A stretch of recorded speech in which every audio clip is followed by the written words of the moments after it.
Hello friends, मेरा नाम है संदीप कुमार गौर और स्वागत है आपका मेरे चैनल में जिसमें हम डिस्कस कर रहे हैं सी लैंग्वेज पर। और आज की वीडियो हम डिस्कस करने वाले हैं स्कैनएफ फंक्शन पर। इससे पहले वाली वीडियो में हमने प्रिंटएफ पर डिस्कस किया था जो कि हमारा स्टैंडर्ड आउटपुट फंक्शन था। और आज हम देखने वाले हैं स्कैनएफ जो हमारा स्टैंडर्ड इनपुट फंक्शन है। तो दोस्तों, वीडियो शुरू करने से पहले आपसे रिक्वेस्ट है कि यदि आपने मेरे चैनल को अभी तक सब्सक्राइब नहीं किया है तो सबसे पहले चैनल को सब्सक्राइब करें और बेल आइकन को प्रेस करें जिससे कि आपको आने वाले लेटेस्ट वीडियो की नोटिफिकेशन प्राप्त हो सके। तो आइए शुरू करते हैं आज का वीडियो। स्कैनएफ की जो डेफिनेशन है, the scanf function is used for input in C language. देखिए, इससे पहले हमने प्रिंटएफ पे डिस्कस किया था। प्रिंटएफ क्या है? हमारा आउटपुट फंक्शन है। और स्कैनएफ क्या है? Input function. मीन्स जब भी आपको अपने सोर्स प्रोग्राम में किसी भी इनपुट की ज़रूरत पड़ती है, मीन्स आपको किसी भी वैल्यू को इनपुट कराना है, तो इनपुट कराने के लिए आपको किस फंक्शन का यूज़ करना है? स्कैनएफ फंक्शन का यूज़ करना है। इसके अलावा और भी इनपुट फंक्शन होते हैं, जैसे यदि हम इनपुट फंक्शन के बारे में बात करें तो हमारे पास एक होता है गेट कैरेक्टर, एक फंक्शन होता है गेट एस, और एक जो आज हम पढ़ने वाले हैं स्कैन एफ। ठीक है, ये तीनों ही फंक्शन है। लेकिन जो गेट कैरेक्टर होता है और गेट एस होता है, ये क्या करते हैं? सिर्फ कैरेक्टर पर ही काम करते हैं। यदि हमको अलग अलग वैल्यूज़ पर काम करना है, अलग अलग वैल्यूज़ को इनपुट कराना है, तो वो किसके मदद से होता है? स्कैनएफ के द्वारा किया जाता है। इसलिए सबसे पहले हम यहाँ पे स्कैनएफ पर डिस्कस कर रहे हैं। ठीक है, तो स्कैनएफ का जो सिंटैक्स होता है, सबसे पहले उस पर बात करते हैं। सबसे पहले आपको स्मॉल लेटर में लिखना है स्कैनएफ। फंक्शन का सिंबल है इसलिए फंक्शन का सिंबल बनेगा, और यहाँ पे डबल कोट के अंदर आएगा control string, double quote close, then comma, और फिर यहाँ पे आर्गुमेंट की लिस्ट आती है। लेकिन प्रिंटएफ में आर्गुमेंट की लिस्ट सिंपल आती है, लेकिन यहाँ पर आएगा एड्रेस ऑपरेटर के साथ। तो यहाँ पे एड्रेस ऑपरेटर के साथ ही आपको आर्गुमेंट की लिस्ट लिखना है। ओके, इस तरह से। तो आर्गुमेंट 1, आर्गुमेंट 2, आर्गुमेंट जितने भी आपको यूज़ करना है, लेकिन यहाँ पे एड्रेस ऑपरेटर आपको बताना है। ठीक, एग्जाम्पल देखते हैं। जैसे मान लीजिए मैंने यहाँ पे लिखा स्कैन एफ और डबल कोट के अंदर लिखा %d, और यहाँ पे लिखा एड्रेस ऑपरेटर और a। अब दोस्तों यहाँ पर समझते हैं। जैसे हमने देखिए यहाँ पे क्या लिखा हुआ है? स्कैन एफ लिखा हुआ है, डबल कोट के अंदर लिखा है %d, और यहाँ पे लिखा है एड्रेस ऑपरेटर a। तो यहाँ पे दो पार्ट रहते हैं, डबल कोट और कॉमा के बाद। डबल कोट के अंदर हमेशा आपको किसका यूज़ करना है? कंट्रोल स्ट्रिंग का यूज़ करना है। कंट्रोल स्ट्रिंग डिपेंड करता है कि आप किस तरह के वेरिएबल पर काम कर रहे हैं। फॉर एग्जाम्पल, यदि हमने यहाँ पे %d लिखा हुआ है, इसका मतलब a जो वेरिएबल है, जब हमने इसको डिक्लेयर किया होगा तो किस टाइप का डिक्लेयर किया होगा? हमने इंटीजर a इसको डिक्लेयर किया होगा। क्योंकि यदि हमारा वेरिएबल इंटीजर टाइप का है तो हम यहाँ पे यूज़ करेंगे %d। यदि ये फ्लोट टाइप का है तो %f का यूज़ होगा, और यदि ये कैरेक्टर टाइप का है तो %c का यूज़ होगा।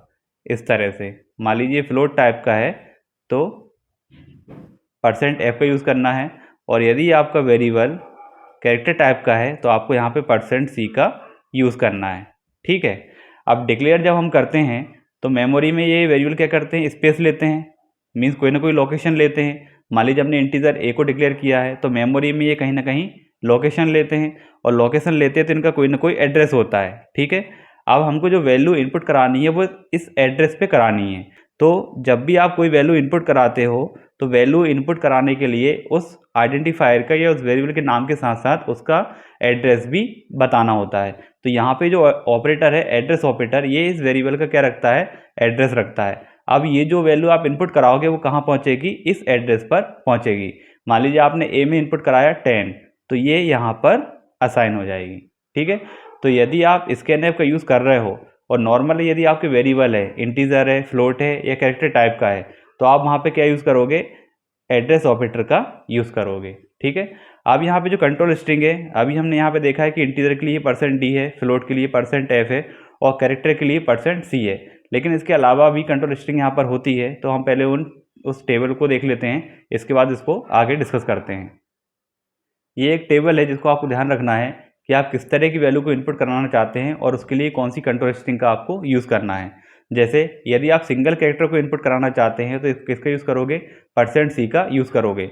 यदि आप स्ट्रिंग का या स्ट्रिंग को इनपुट कराना चाहते हैं तो आप किसका यूज़ करोगे, %s का यूज़ करोगे। दोस्तों यहाँ पर थोड़ा आपको ध्यान रखना है, ये खैर आगे के टॉपिक है, लेकिन यदि आप %s का यूज़ करते हैं तो यहाँ पे एड्रेस ऑपरेटर की रिक्वायरमेंट नहीं होती है, ठीक है। फिर इसके अलावा यदि आप डेसिमल इंटीजर को इनपुट कराना चाहते हैं तो यहाँ पे %d का यूज़ करना है। %i का यूज़ आप कब करोगे, जब आपको साइंड डेसिमल इंटीजर को इनपुट कराना है।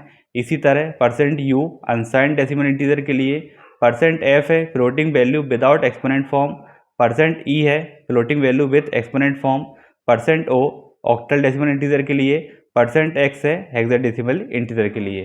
तो ये टेबल आपको ध्यान रखना है। इसमें जो बेसिक है वो आपके %c है, %d है और %f है। अब आगे देखते हैं कुछ प्रोग्राम्स। अब हमने यहाँ पे 2 प्रोग्राम लिए हैं और उन प्रोग्राम की मदद से समझते हैं कि किस तरह से प्रोग्राम में स्कैनएफ का यूज़ किया जाता है, ठीक है। और प्रोग्राम के लास्ट तक बने रहिएगा क्योंकि हम इनके प्रैक्टिकल भी देखने वाले हैं।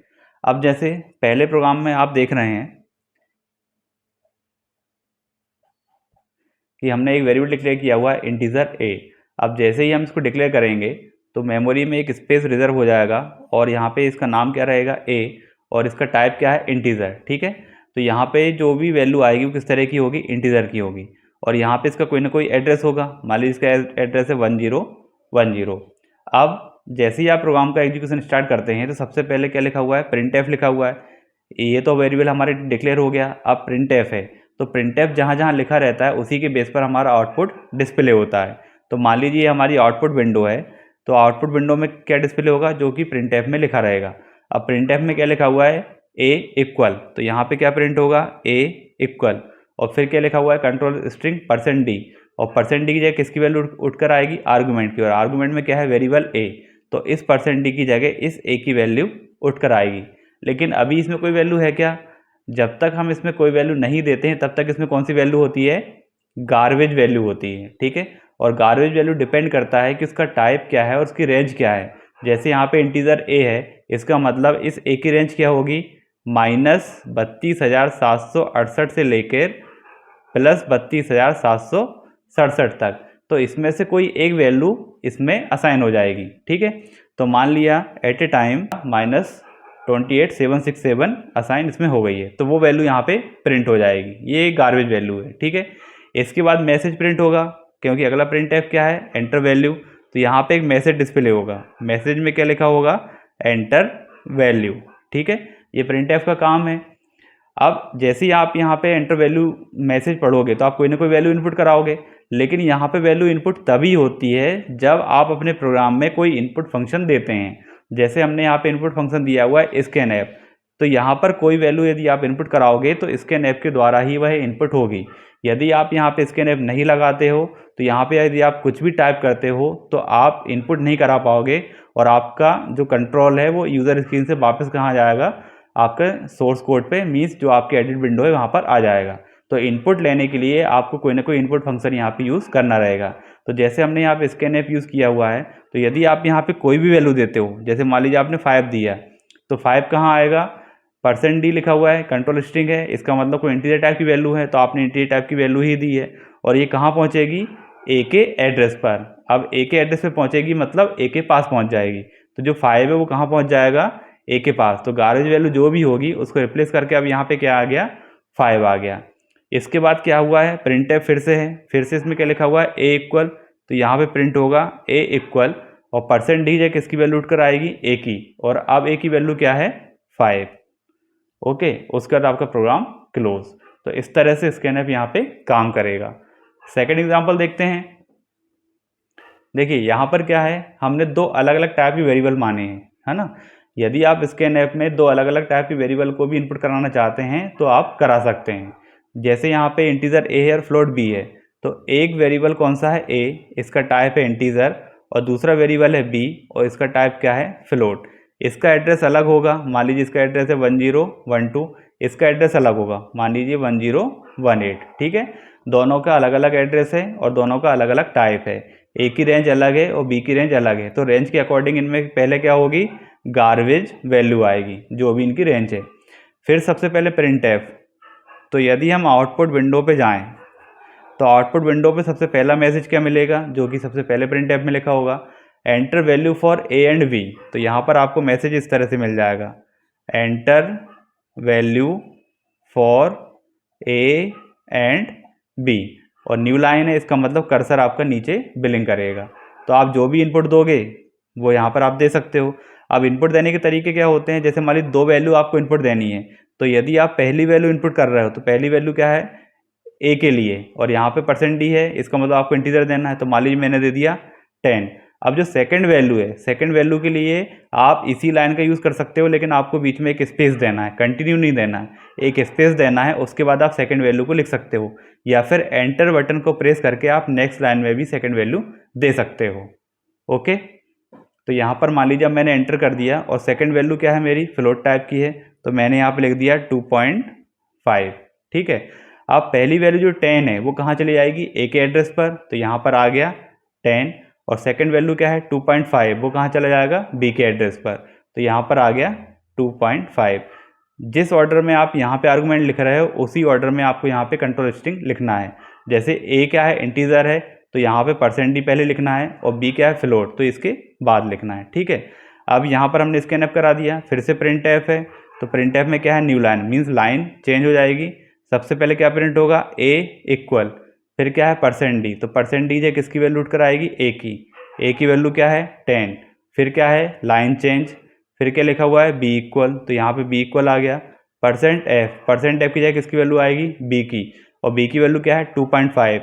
लेकिन पिछले वीडियो हमने डिस्कस किया हुआ था कि जो फ्लोट है वो 6 डिजिट का प्रिसीजन रखना है, 20 पॉइंट के बाद कितनी डिजिट आती है, 6 डिजिट आती है, तो पहला तो हो गया 5, फिर सेकेंड, थर्ड, 4, 5th और 6, मीन्स टोटल पॉइंट के बाद 6 डिजिट आती है। ठीक है, तो इस तरह से ये डिस्प्ले कर देगा। अब देख लेते हैं इनके प्रैक्टिकल। पहला प्रोग्राम देखते हैं। सबसे पहले लेते हैं दोनों header file, hash include stdio.h और hash include conio.h। Main function लेते हैं, void main, और यहाँ पर करते हैं एक वेरिएबल डिक्लेयर इंटीजर a। अब मान लीजिए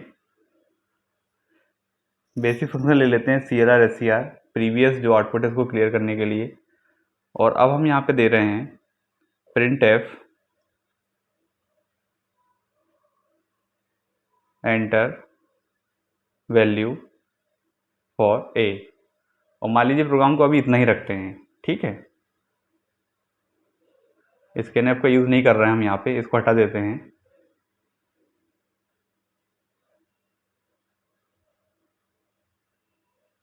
प्रोग्राम अभी इतना ही रहने देते हैं, और इसका आप देखते हैं कंपाइलेशन और आउटपुट क्या आता है। देखिए कंपाइल करते हैं, कोई एरर नहीं है। आउटपुट चेक करते हैं तो यहाँ पे मैसेज शो कर रहा है एंटर वैल्यू फॉर ए, और कर्सर बिलिंग कर रहा है, लेकिन आप जैसे ही वहाँ पे कुछ टाइप करोगे तो आपका जो कंट्रोल है वो कहाँ आ गया, वापस से सोर्स विंडो पर आ गया। मीन्स आप कुछ भी इनपुट नहीं दे सकते, क्यों, क्योंकि आपने कोई इनपुट फंक्शन नहीं लगाया। तो यदि आपको इनपुट चाहिए तो इनपुट फंक्शन आपको लगाना पड़ेगा। तो हमने किसका यूज़ किया है, यहाँ पे स्कैनफ का यूज़ किया है। अब डबल कोड के अंदर हम देंगे कंट्रोल स्ट्रिंग, जो डिपेंड करेगा आपके वेरिएबल पर कि वेरिएबल का टाइप क्या है। इंटीजर है इसलिए %d लिखा हुआ है, और कॉमा के बाद हमने लिख दिया है एड्रेस ऑपरेटर a। अब जो भी वैल्यू हम इनपुट करा रहे हैं उसको यहाँ पे डिस्प्ले करा के देखते हैं। तो हमने यहाँ पे लिखा है printf, कंट्रोल स्ट्रिंग आएगी %d, पहले मैसेज दे देते हैं a इक्वल, फिर %d, और फिर कॉमा के बाद आर्गूमेंट a, मीन्स a की वैल्यू कहाँ प्रिंट होगी, %d की जगह। कोई एरर नहीं है। आउटपुट देखते हैं एंटर वैल्यू फॉर a। अब यहाँ पे कोई इनपुट देते हैं, देखिए 5 दिया और इक्वल टू 5 यहाँ पे प्रिंट हो गया। क्यों, क्योंकि हमने यहाँ पे स्कैनफ का यूज़ किया था। अब देखते हैं सेकंड एग्जांपल। सेकंड एग्जांपल में हम क्या करते हैं कि 2 अलग अलग टाइप के वेरिएबल लेते हैं और उनको इनपुट कराते हैं। तो पहला वेरिएबल लिया हमने इंटीजर a और दूसरा लिया फ्लोट b। clr scr ले लेते हैं। printf, सबसे पहले मैसेज दे देते हैं new line enter value for a and b, semicolon, scanf. अब यहाँ पे देखिए पहला वेरिएबल जो पहला वेरिएबल है वो क्या है, a है, और a क्या है, इंटीजर, तो हम यहाँ पे क्या लिखेंगे, कंट्रोल स्ट्रिंग में %d, और सेकंड वेरिएबल है b और वो फ्लोट है इसलिए क्या लिखेंगे, %f। ध्यान आपको ये रखना है कि इन जो %d वगैरह होते हैं, जो कंट्रोल स्ट्रिंग होती है, उसके बीच में आपको कभी भी स्पेस नहीं देना है। यदि आप स्पेस देते हैं तो उनका अलग मीनिंग होता है, ठीक है। तो स्कैनफ का सिंटेक्स पूरा किया हमने, address operator A, address operator B. अब प्रिंटफ में हम क्या कर रहे हैं, new line A equal %d, new line B equal %f और कॉमा के बाद ए और बी, ठीक है, और गेट ch का यूज़ कर लेते हैं। कोई एरर नहीं है। आउटपुट चेक करते हैं तो देखिए, enter values for A and B message print हुआ हमारा। पहली वैल्यू हमने 12 दी हुई, कहाँ जाएगी, ए में, और दूसरी वैल्यू बी के लिए 3.5 डिस्प्ले किया, तो ए इक्वल टू 12 और बी इक्वल टू 3.5 के बाद 50 आपको एक्स्ट्रा दिख रही है। क्यों? क्योंकि वहाँ पे 6 डिजिट का प्रिसीजन है। ओके, अब जो ये प्रोग्राम हमारे होते हैं इसका आप थोड़ा फ्लो ध्यान रखिएगा, क्योंकि आने वाले टाइम में अब हम और प्रोग्राम के लेवल को बढ़ाते जाएंगे। सबसे पहले क्या होता है, जिस वेरिएबल पे आपको काम करना है उनको डिक्लेयर किया जाता है, तो डिक्लेयर आपको करना है। जिन वेरिएबल को आप डिक्लेयर करोगे उन्हीं का ही आप यूज़ कर सकते हो। फिर यदि आपको उन वेरिएबल में वैल्यू इनपुट कराना है तो सबसे पहले उनमें वैल्यू इनपुट कराना है। इनपुट कराने के लिए आपको स्कैनफ फंक्शन का यूज़ करना है, और जब आप उसमें इनपुट करा लेते हो तो इनपुट कराने के बाद उनमें आगे प्रोसेस करना है, और प्रोसेस के बाद ही उनका जो रिजल्ट है उनको आपको डिस्प्ले करना है, ठीक है। तो आपको ये फ्लो थोड़ा ध्यान रखना है, सीक्वेंस ध्यान रखना है कि पहले डिक्लेरेशन होता है, फिर इनपुट होता है, इनपुट के बाद प्रोसेस की जाती है, और उसके बाद आउटपुट को डिस्प्ले किया जाता है। ओके फ्रेंड्स, तो आज की वीडियो में बस इतना ही। यदि आपको वीडियो पसंद आए तो वीडियो को लाइक करें, शेयर करें और चैनल को सब्सक्राइब करें। Thank you.